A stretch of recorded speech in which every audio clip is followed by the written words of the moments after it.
비례후보를 낸 거고요. 네.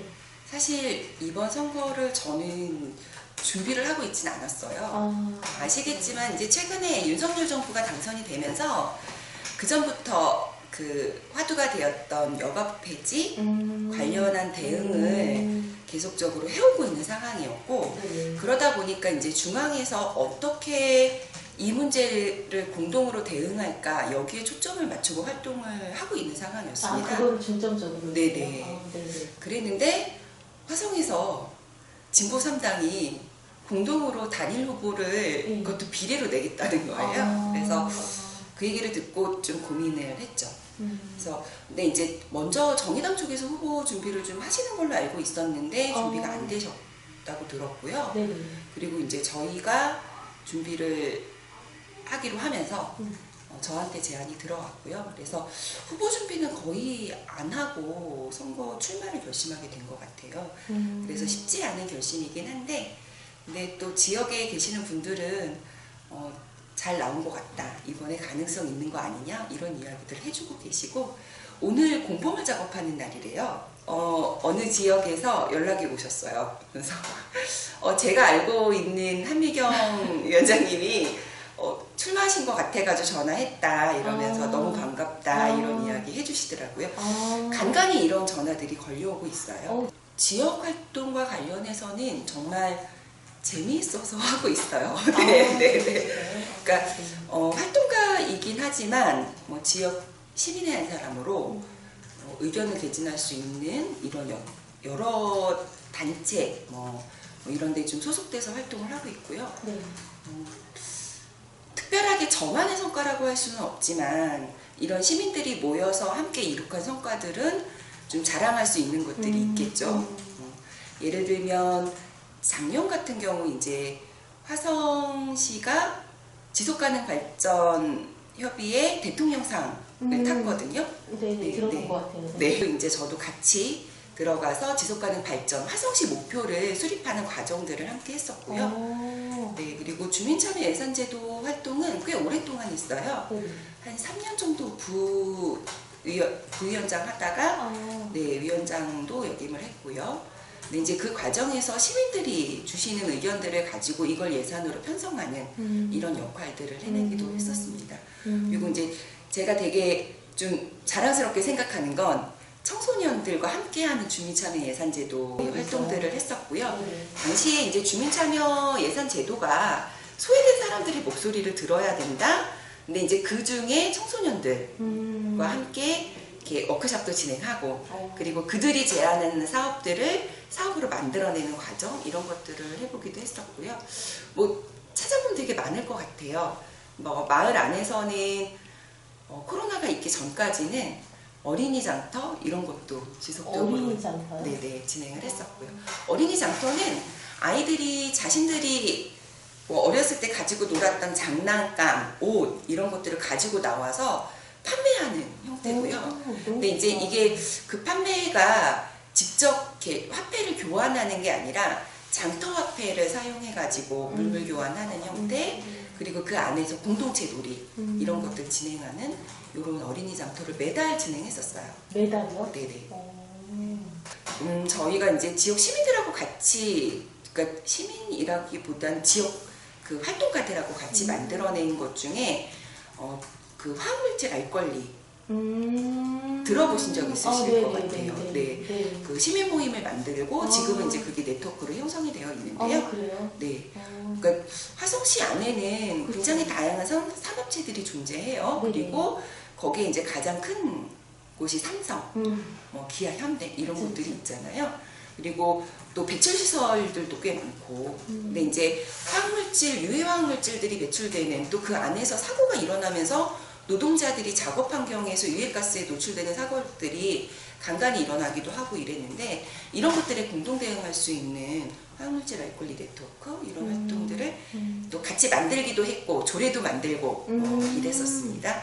그리고 그 시민들이 같이 그 민주시민교육 네트워크라고 하는 이런 것도 또 구성해가지고 민주시민교육을 어떻게 우리 화성시 안에서 활발하게 만들어낼까, 이런 협의체도 지금 운영하고 있고요. 네, 그렇습니다. 이 질문 되게 어려운 질문이라고 맞아요. 생각했어요. 쉽지 않은 네. 질문이죠. 네. 근데 이제 해야 될 얘기는 해야 되니까 화성시 전체를 대상으로 해서 유권자들에게 어디는 표가 되고 어디는 표가 되지 않는 이런 공약들 굉장히 많죠. 네. 근데 이제 그 중에 대표적인 게 저는 군공항 이전 문제인 것 같아요. 이 군공항 이전 문제는 저는 해법이 되게 간단하다고 생각하거든요. 아, 그래요? 그리고 군공항 이전 대응과 관련해서도 두 번째 질문에서 답변하지 않았던 내용이긴 한데 네네. 경기도 시민단체와 함께 이 군공항 폐쇄와 관련한 활동들을 지속적으로 해왔어요. 이것도 한 8년 된 것 같습니다. 네, 저희의 주장은 군공항은 폐쇄되어야 한다. 폐쇄라는 건 어떤 거예요? 이전이 아니라 이전이 아예, 아니라 아예 그냥 네, 없어져야 한다는 지금 거예요. 있는 그 자리에서 없어지는 그렇죠. 네. 아. 근데 이게 이제 폐쇄가 어렵다고 생각하니까 아마 이전을 이야기하는 거 아닐까라고 저는 생각해요. 아. 네. 왜냐하면 이 폐쇄를 주장하는 입장에 뭐 국방력의 저하 문제를 이야기하시는 분들도 계시고, 근데 이 국방력 저하를 이야기하는 순간 대한민국에서는 굉장히 역적? 이렇게 되는 거죠. 그렇죠, 왜냐하면 그렇죠. 군사력이 굉장히 중요한데 이 문제를 등한시하는 사람들이 되는 거가 되잖아요. 분단 상황에서. 네. 근데 이제 저는 어떻게 생각하냐면 한국 사회가 평화로 가려면 이 국방력이라고 하는 부분들이 점차적으로 군축으로 가야 한다라고 생각을 하고 있어요. 그런데 이제 문재인 정부에서도 어쨌든 평화협정 체결하고 이런 과정에서 군축을 약속하긴 했지만 한국의 국방력은 여전히 국방력 계속 이렇게 증가하는 추세, 예산이 증가하는 추세에 있고요. 그래서 그 수원 비행장이 없어진다고 해서 국방력 약화를 걱정할 필요는 없다. 국방 관련 예산이 늘어나고 있나요? 네, 늘어나고 있습니다. 늘어나고 있어요? 네, 많이 늘어났어요. 아, 그래요? 네, 지속적으로 증가하고 있는 추세예요. 아. 이거는 이제 자료를 찾아보시면 금방 아실 수 있는 거고요. 네네. 그러니까 이제 보통 문재인 정부가 들어서면서 국방력이 감소했을 거라고 생각을 많이 하시잖아요. 해마다 약 5%에서 10% 정도씩 늘어나고 되게 있어요. 많이 늘었네요. 네, 많이 늘어나고 있습니다. 네. 그래서 그렇구나. 걱정 안 하셔도 됩니다. 저는 그렇게 생각하고 있어요. 네. 네. 그럼 폐쇄로 가면 네. 기존 부지와 그 다음에 이제 여기 뭐 아시죠? 화웅지구 그쪽에 이제 이전을 하려고 했던 부지가 있었을 때 그럼 네. 그 두 부지는 어떻게 되는 걸까요?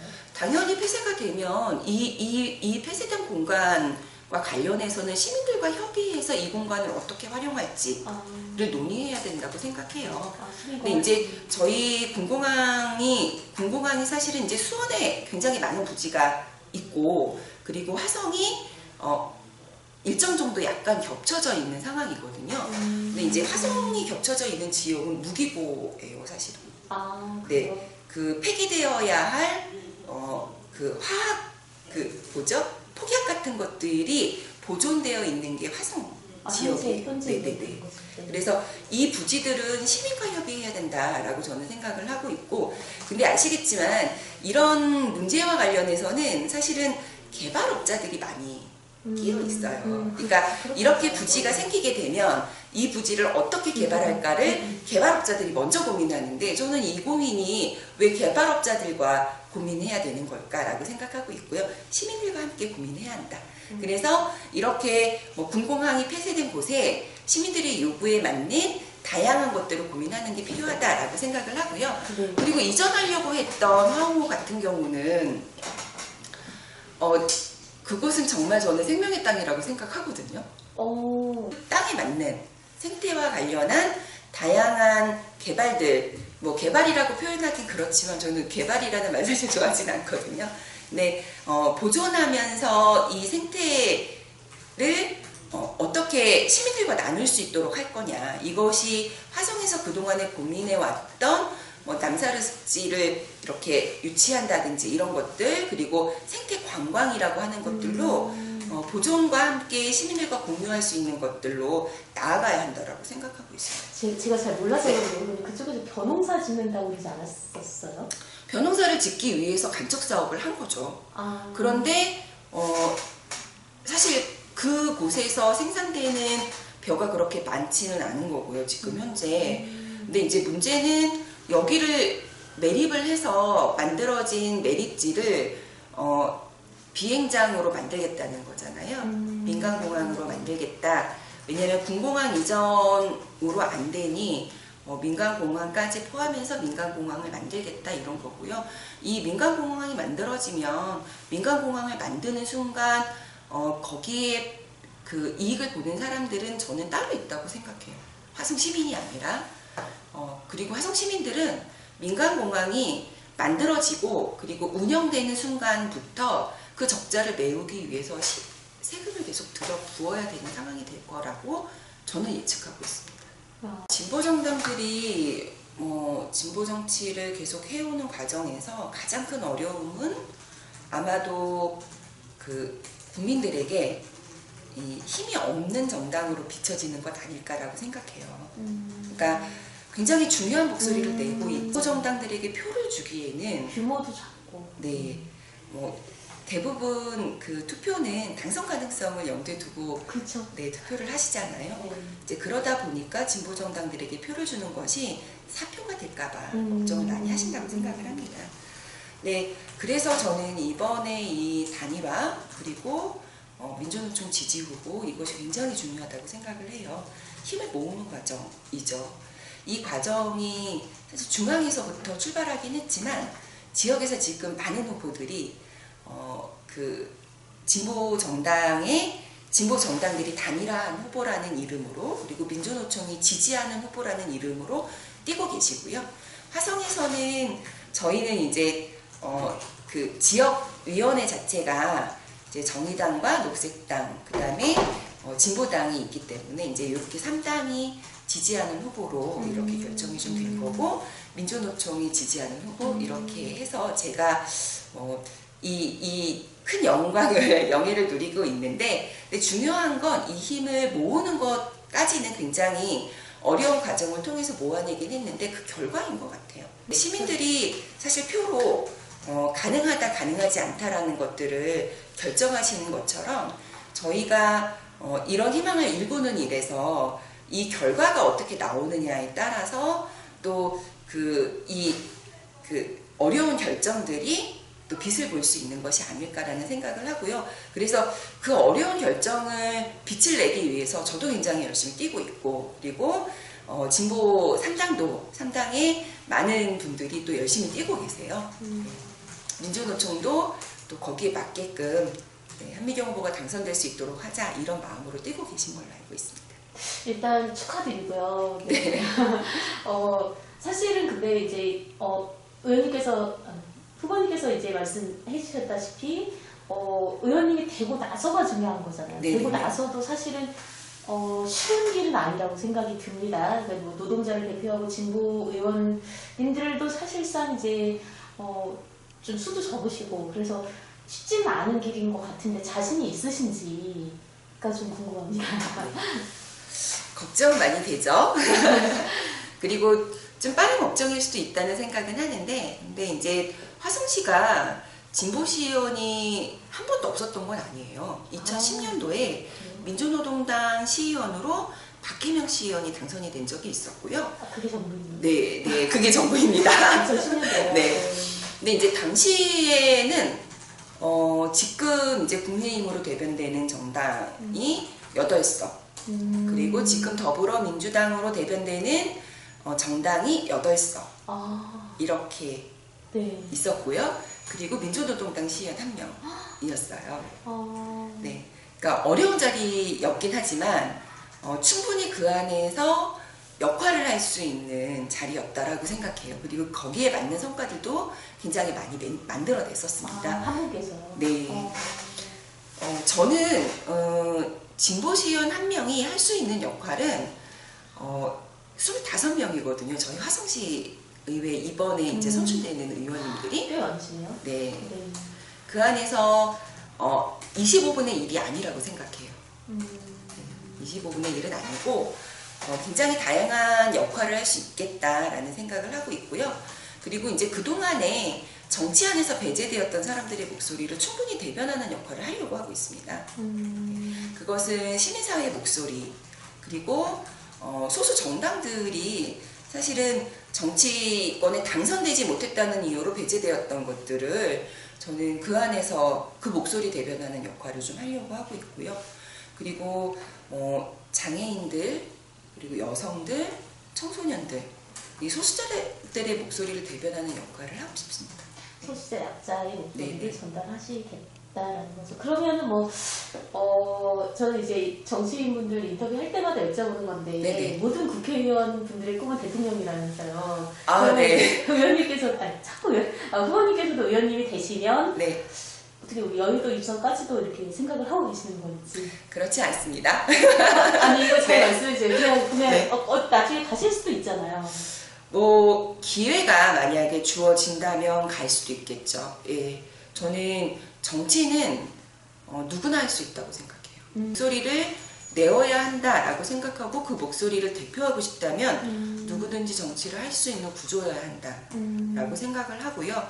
만약에 지역사회 안에서 이루어지는 다양한 목소리들이 국회의회 안에서 대변되어야 한다라고 생각한다면 또 그런 부분에서 고민할 수도 있겠죠. 근데 이제 저는 정치인들이 정치인으로서의 목소리가 아니라 시민으로서의 목소리를 대변하는 거 굉장히 중요하다라고 생각을 하고요. 그래서 시의원도 활동가라고 생각합니다. 그래서 정치인이기 앞서서 지역 시민들과 만나고 그 안에서 그들과 교류하고 소통하는 활동가의 모습을 가지고 가는 이런 시의원이 되고 싶습니다. 그러니까 이제 정치인이 돼서도 정치인의 목소리를 대변하는 게 아니라 정치인이라는 그 자리에서 시민의 목소리를 대변하고 싶다. 네네. 네, 알겠습니다. 되게 어려운 시기인 것 같습니다. 지금의 시기가. 그러니까 네네. 여성들이 그 여성의 권리를 주장하고 그리고 그런 운동들을 지속해 온 것은 그렇게 긴 역사는 아니었던 것 같아요. 근데 굉장히 어마어마한 백래시에 부딪히고 있죠. 백래시. 저항에 부딪히고 있습니다. 네네. 표현은 그냥 좀 일상 용어로 얘기한다면 저항이라고 보시면 될 것 같아요. 네. 근데 이제 그 저항이 같은 여성에게서 나오기도 하고요. 남성들에게서 나오기도 하고 이렇죠. 여성들이 많이 살기 좋아진 거 아니야라는 얘기 여전히 하고 계시고, 그리고 대통령 당선자의 입에서도 구조적인 성차별은 없다라고 이야기하고 있습니다. 그런데 현 상황을 놓고 보면 여전히 여성의 임금 가치는 남성의 60%, 66% 이 정도밖에 되지 않죠. 그게 평균치인가요? 네, 그렇습니다. 그래서 정규직, 남성 정규직과 여성 정규직을 비교했을 때도 66%. 그 다음에 남성 비정규직과 여성 비정규직을 비교했을 때도 그 정도의 수치라고 보시면 돼요. 물론 통계 수치이기 때문에 왔다 갔다 하긴 하지만 일반적으로 그 정도의 수치를 유지하고 있고요. 통상적으로. 네. 근데 여기에는 여성들의 그 생애 주기에 맞는 일자리나 이런 문제들이 해결되지 않고 있는 것들과 그리고 20대 초반의 여성들과 남성의 임금 격차가 시간이 갈수록 벌어지는 것, 이런 두 가지 원인이 있어요. 근데 이것을 해결하기 위해서는 지자체가 할 일과 정부가 할 일이 또 마찬가지로 존재한다고 보여지고 있고요. 그리고 이제 또 두 번째로 이야기할 수 있는 건 여전히 존재하는 여성에 대한 폭력일 것 같습니다. 여성들이 가정에서의 폭력과 그리고 사회 안에서의 폭력들, 이 폭력은 직접적으로 우리가 생각하는 맞는 폭력 말고도요, 성차별이라든지 언어폭력이라든지 이런 다양한 폭력들까지도 포함하고 있는 거라고 보시면 될 것 같아요. 이거는 여성들이 약자라고 보지 않으면 있을 수 없는 일이거든요. 우리는 폭력을 강한 사람에게 휘두르지는 않습니다. 그러면 이 약자인 여성은 구조적인 성차별 안에 놓여 있는 거죠. 네. 그래서 이런 부분들이 해결하는 것들이 굉장히 중요하다라고 보여지고 있고요. 그래서 차별금지법이라든지 그리고 여성에 대한 폭력을 해결하기 위한 다양한 요구들을 여성계에서는 주장하고 있는 겁니다. 네, 차별금지법도 여전히 국회에 계류 중이고요. 그리고 여성에 대한 다양한 폭력 문제도 사실 이 법을 다스리는 분들이 대부분 남성들이다 보니까 피부로 느끼지 못하는 부분들이 많은 것 같아요. 그래서 저는 이 문제 해결하는데 정치권에 여성들이 많이 들어가는 것도 굉장히 중요한 문제라고 보여집니다. 네. 후원님께서 이제 자꾸 의원님이라는데 후원님께서 더 잘 아시겠지만 조두순 씨 네. 이제 다 실명 공개됐으니까 조두순 씨가 이제 출소하실 때 뭐 난리가 났었잖아요. 근데 네네. 저는 그 부분을 보면서 해당 피해 여성이 이사를 가야 하는 또 뭐 더 잘 아시고 계시겠지만 성폭력에 노출된 여성이 오히려 회사를 그만둬야 되고 자살해야 되고 또 이제 안산처럼 이제 이사를 가야 하는 이런 상황에 대해서는 좀 어떠신지. 정말 해야 될 일이 많죠. 네. 저는 가해자와 관련해서는 사실 법적으로 처벌을 받고 나면 물론 그 사람이 나와서 재범을 할 우려가 상당히 높다고 하더라도 일단 그 처벌과 관련해서는 형이 집행된 걸로 보아야 한다고 생각합니다. 그것이 인권적인 측면에서 맞는 거고요. 다만 우리 사회가 피해자를 어떻게 보호하고 있느냐의 문제는 별개인 것 같아요. 네. 그래서 이 피해자를 제대로 보호할 수 있는 시스템이 존재해야 한다라고 보고 있고요. 지금은 안전하지 않기 때문에 오히려 피해자가 도망을 가거나 숨거나 이렇게 되어 있는 거잖아요. 접근이 언제든지 가능할 수 있을 거란 두려움에 떨고 있는 거잖아요. 이런 문제를 해결하는 것이 국가의 책무다라고 생각하고 있습니다. 그래서 조두순 씨가 출소할 때쯤에 국민청원이 있었어요. 나오면 안 된다. 근데 저는 인권적 측면에서는 그러한 청원은 사실 그것을 주장하는 사람들의 심정은 충분히 이해되지만 맞지는 않다라고 생각합니다. 네, 다만 이 피해자들을 어떻게 보호하고 그리고 가해자였던 사람과 접촉하지 않도록 국가가 안전하게 보호할 것인가로 접근해야 되지 않을까라고 생각하고 있습니다. 그렇죠. 그것도 여기 이제 직장 내에서도 그런 문제가 네. 너무나 많이 일어나고 있고 특정 사안만 다루는 것처럼 비춰질 수도 있는데 그건 아니었고요. 화성시가 제조업 중심이긴 하지만 삼성반도체 그리고 기아, 현대 이런 대규모 공장은 이제 2차 산업, 3차 산업, 4차까지 넘어가는 과정으로 네. 보셔야 되는 게 맞는 것 같아요. 근데 이제 그런 그 산업이 전환되는 과정에서 국가나 지자체 책무가 저는 있다고 생각해요. 네, 노동자들이 그동안 해왔던 업무에서 또 다른 업무로 전환되는 과정에 새로운 기술들을 요구받게 될 거예요. 근데 저는 노동자들이 일회용이 아니기 때문에 이들에게 그 안에서 지속적으로 일을 할 수 있도록 하는 것은 국가가 책임져 줘야 하는 것 아닐까? 그리고 기업이 책임져 줘야 하는 것 아닐까라고 생각하고 있어요. 근데 이것이 이제 협력되어야 되는 부분들이 있겠다라는 생각을 하고요. 그리고 화성에 이제 다양한 노동자들이 계시긴 하지만 이 노동자들과 지자체 그리고 산업체가 함께 협력해서 논의하는 테이블을 만들어내는 것 이런 것들이 좀 필요하지 않을까라고 생각합니다. 지자체, 산업체, 노동자요. 네네, 기업체겠죠. 기업체 노동자들이 이 지역 안에서 노동자들의 삶을 어떻게 행복하게 만들 수 있을까라고 하는 부분들이, 그러니까 기업과 노동자는 또 되고 있고 그리고 지자체와 기업은 되고 있는데 이것을 연결하는 노동자와 기업과 지자체가 연결되는 것은 없단 말이에요. 없어요? 제가 알기로는 제대로 실행되고 있지 않는 것으로 알고 있습니다. 그러니까 민주노총과 한국노총으로 대변되는 이들의 목소리를 전 담아야 된다고 생각을 하거든요. 그래서 지역 안에서 실질적으로 노동자들의 삶을 영유하는 데 있어서 지역에서 이런 노력들이 좀 필요하지 않을까. 그래서 뭐 노동자들의 이제 한국노총 같은 경우는 이제 센터 이런 것들이 있긴 하지만 노동자들의 뭐 역량 강화를 위한 활동이라든지 이런 것들을 할 수 있는 이런 프로그램들 이런 것들이 좀 많이 만들어지면 좋지 않을까라고 생각하고 있어요. 알겠습니다. 화성이 이제 말씀하셨다시피 이제 이런 대기업들도 있지만 사실은 제조업 중심 이제 소규모, 네네. 중소규모 기업들이 많다 보니까 그 안에서의 화학물질 노출이라든지 그다음에 유해 환경 또 뭐 이제 위험적인 요소들이 좀 많다고 알고 있어서 이 질문 한번 드려봤습니다. 아, 네네. 네. 그다음에 일곱 이제 저는 아까도 말씀을 드렸는데, 그러니까 이제 제일 중요한 건 시민의 목소리를 전달하는 것이 가장 중요하다라고 생각을 하고 있고요.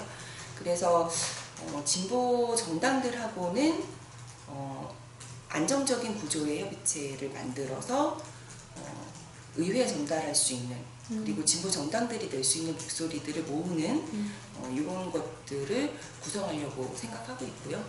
그리고 시민사회도 마찬가지입니다. 시민사회도 안정적으로 시민사회 단체들과의 간담회라든지 이런 것들을 진행하는 것들을 좀 고민하고 있습니다. 그러니까 시민사회를 거쳐간 의원님이 굉장히 많으신데 근데 그렇게 안정적인 구조를 만들지는 못했던 것 같아요. 근데 이제 저는 이 구조가 되게 필요하다는 생각을 하고 있고요. 그리고 이제 공약들 많이 얘기하시던데 이제 제가 생각하고 있는 것은 그러니까 특별한 공약을 막 이렇게 내세우지는 않았어요. 이번에 이제 준비 기간도 짧고 이러긴 했지만 근데 이제 제가 이번 지방선거에 맞추어서 각 지자체 의회에다가 보낼 그 여성정책 요구안을 준비를 하고 있었거든요. 네. 근데 이제 이거는 화성시 의회에다 보내려고 준비를 했던 게 아니라 전국에 있는 각 지자체에 보내려고 준비를 했던 여성정책 요구안이 있고 그게 지금 거의 완성이 돼가고 있어요. 그래서 여성들이 행복한 도시가 되기 위해서는 어떤 정책들이 필요한지를 설문조사도 하고 그것들을 이제 집필하고 있는 과정들이 있기 때문에 아마도 그것이 의회 안에서 제가 풀어갈 숙제가 되지 않을까라고 생각하고 있습니다. 기대되네요. 어떤 내용인지 좀 궁금하기도 하고. 근데 이제 뭐랄까, 약간 이제 좀 강성이신 분들은 여성이 행복한 도시를 여성만 행복한 또는 여성이 더 행복한 도시 이렇게 이제 곡해하시는 측면도 있어서 네네. 그분들께 좀 말씀을 좀, 한 말씀만 좀 해주신다면요. 그러니까 저는 뭐 아주 강성인 레드컬 페미니즘은 아니에요. 제가 생각하고 있는 페미니즘은 모두가 행복해야 된다라는 거고요. 그 안에 이제 약자들, 소수자들이 들어간다라는 거죠. 많은 것들을 누리고 있는 사람들은 어려움을 겪고 있는 사람들의 심정을 잘 모르거든요, 사실. 그런데 그 어려움을 겪고 있는 사람들은 그 목소리를 내는데 굉장히 많은 용기가 필요해요. 그래서 그 목소리를 대변하는 것이 굉장히 중요하다라고 생각을 하는 거고요. 이 여성들의 목소리를 대변한다라고 하는 것이 단순하게 어떤 여성들만을 위한 것이라기보다는 소수자 입장에서 이런 다양한 정책들이 어떻게 해결되어야 모두가 행복할 수 있을까를 고민하는 거라고 보시면 될 것 같아요. 그러니까 예를 들면 이동권의 문제를 장애인도 주장하고 있고 그리고 양육자들도 주장하고 있어요. 네. 유모차 이렇게. 네, 그렇죠. 그러니까 장애인들이 휠체어를 끌고 안전하게 이동할 수 있는 정말 우리 도시가 그럴까라고 생각해 보면 그렇지 못한 것들이 상당히 많죠. 근데 아이를 키우는 양육자들 같은 경우도 유모차를 끌고 버스를 타고 이동한다든지 이런 것들이 굉장히 불편하다라는 거예요. 그래서 사실 이제 고민하고 있는 정책 중에 그런 거 있어요. 저상버스 50% 정도 도입해야 되는 거 아니야? 네. 근데 이걸 잘 들여다보면요. 화성 지역에 많은 어르신들이 계단이 있는 버스를 오르내리는 거 굉장히 불편하시단 말이에요. 그렇죠. 네. 이렇게 같이 해결될 수 있다는 거예요. 같이. 네.